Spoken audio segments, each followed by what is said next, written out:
day that we have the It's So Cold in Minnesota people here. They wrote this book that it's nice and warm outside. They're out in the backyard. We put them in the backyard. And there they are, Bonnie and Kathy. Hi. Hi there. How are you today? Good. We're going to let you freeze out there for just a little bit, and then we'll come back and talk to you about your book in a couple of minutes. Okay. Stay tuned, everyone. It's 6:46 in the morning. You know, it is nice today, but those cold temperatures are certainly going to return. So what do you do to get through the frigid weather? Well, laughter may be the very best solution. You find endings to the line, It's So Cold in Minnesota. We have two guests with us this morning, Bonnie Stewart and Kathy McGlynn, co-authors of It's So Cold in Minnesota, all the way from, is it Boston? Yes, Boston, Minnesota. 6-hour drive. Yes, about that, where the prairie meets the pines up north. And it's chilly up there all the time, right? Oh, it always is chilly. Yeah. In fact, standing out here, we're not even cold. I mean, the difference in temp is just great. Don't even need a coat. Now, give us a couple. It's so cold in Minnesota. Well, when you inhale, your nostrils stick together. That's been one of the best ones. And we have a lot of St. Paul Carnival sayings in our book. And that's kind of appropriate for this week. I know last year they canceled or postponed some of the events for the carnival.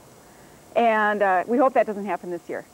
No, I don't think. We hope it doesn't either. So, ladies, this is the true story. I mean, you're sitting around and you're just freezing to death in Boston, Minnesota, and you put your heads together and write this book. Is that what really happened? That's what really happened. It really happened, yeah. Kathy, tell them. Okay, what happened was we had an office together, and one of the sayings in the book is about going to the restroom. And it was so cold in the restroom that we forgot why we needed to go. And so we laughed and laughed, and that started the whole... It started the whole ball rolling. Well, it's so cold in Minnesota, you can't wait to get into an ice arena to warm up. Yeah. True. That's a good one. Yep. And we also like the one that even the sexy women wear wool socks to bed.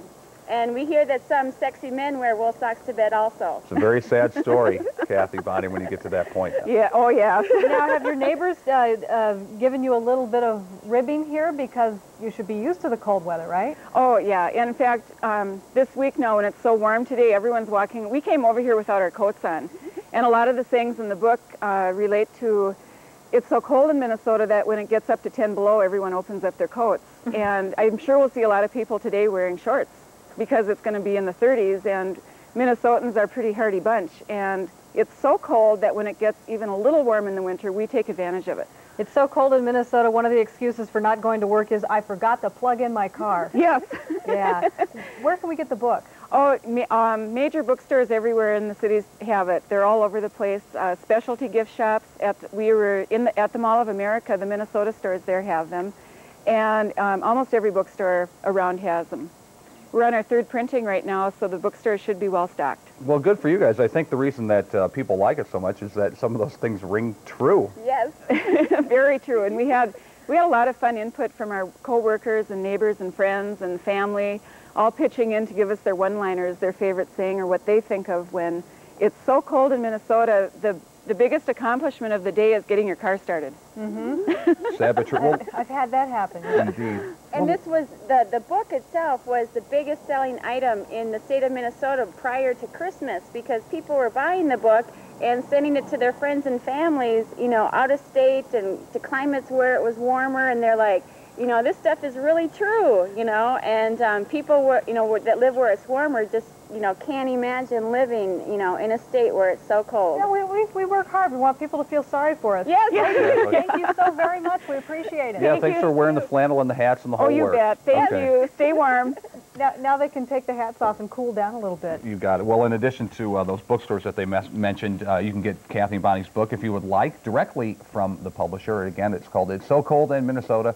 And besides Barnes & Noble and B. Dalton, Blue Sky Marketing is the publisher. And the number to get it directly is 1-800-444-5450. And it's so cold in Minnesota that when it's 30 degrees outside, it feels warm. Liz Carruthers joining us right now. Hi, Liz. Hi. It really is a clever book. I like the one in there where they talk about the Minnesota hunch is the way the Minnesotans walk to stay warm. Today you're going to be very warm, though. You're not going to have to walk around